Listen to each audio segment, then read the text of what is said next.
fixing the promo code not working in Uber Eats is pretty easy thing to do. Today I'm gonna teach you how you guys can fix your promo code you're trying to put into your Uber Eats application. It's not working. It is showing some sort of error. So for that you have to either reinstall the application. You just need to uninstall the application and install it again from your Play Store. But there's another option to fix it without having to reinstall it. So for that you have to go to your setting application.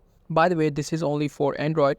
In order to do that in iOS, you need to reinstall the application. There's no other fix in iOS. So for Android, you just have to go to settings and search for apps.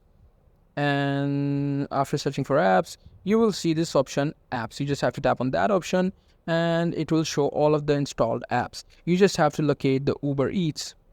As you guys can see, you just have to tap on that option, and here you just have to go to storage, and in storage you have to clear data and clear cache. What it will do is it will delete all of your cache or data from Uber Eats and make the application like new. So after deleting the cache and data, you have to log into your Uber Eats account again.